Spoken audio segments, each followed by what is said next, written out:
অধিকাংশের কাছে হয়তো আমি এই কথার কারণে অপ্রিয় হতে পারি, কিন্তু কার কাছে অপ্রিয় হলাম, কার পছন্দ হলো না সেটা মুখ্য না।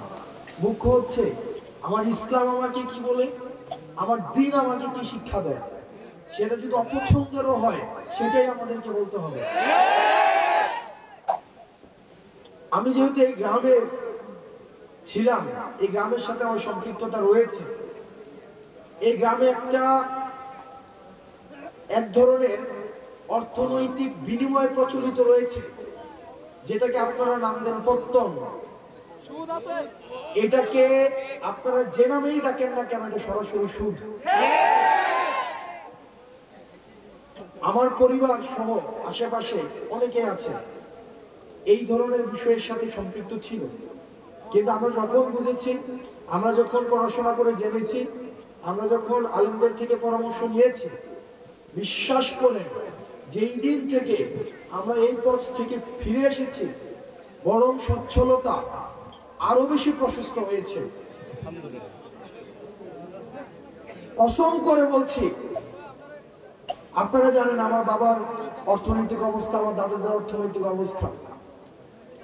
যেই দিন থেকে এই জায়গা থেকে আমরা ফিরে এসেছি, আমাদের অর্থনৈতিক যে সচ্ছলতা, আমাদের নিয়ামত সৃষ্টিকর্তা আমাদেরকে যেভাবে দিচ্ছেন, আমরা প্রতিনিয়ত আল্লাহর কাছে অকৃত্রিম কৃতজ্ঞতা প্রকাশ করি। আপনাদের কাছে অনুরোধ থাকবে, এই যে আমরা দেখি টাকা থেকে টাকা বৃদ্ধি পায়, এটা অসংখ্য পরিবারকে নিঃস্ব করে দেয়। আমি নিজে দেখেছি, আমার বাড়ির মধ্যে এইসব বিষয় মেয়াল হয়েছে, ছোটবেলা আমি দেখেছি, বা আমি জমিদার থেকে আসতাম যখন দেখতাম। অনেকে আমাকে অপছন্দ করতে পারেন, আপনি আমাকে অপছন্দ করেন, সেটা আমার দেখার বিষয় না, কিন্তু এটাই সত্য। এখানে সবাইও যদি অপছন্দ করেন, এটাই সত্য। এবং সুদের বিরুদ্ধে আমাদের এটা সামাজিক ভাবে এটাকে প্রতিরোধ করতে হবে। আমরা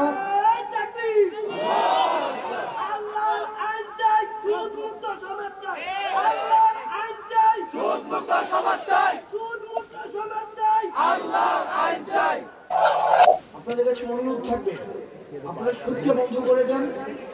আমরা চেষ্টা করব, আপনারা যদি আমাদেরকে সহায়তা করেন,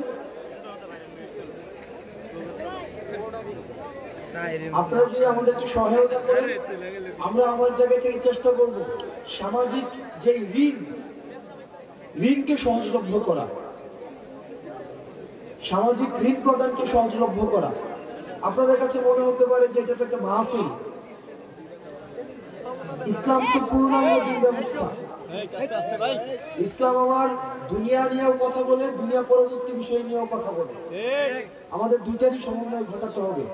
আমি আমার ক্ষুদ্র জ্ঞানে, আমি যেহেতু সামাজিক সমস্যাগুলো আমার কাছে মানুষ নিয়ে আসে, আমার যেহেতু দৃষ্টিগোচর হয়, সেজন্য আজকে আপনারা শপথ করেন, যার এই ধরনের টাকা বিনিয়োগ হয়েছে পত্তন নামে, সুদ নামে, সেটা আর খাবেন না।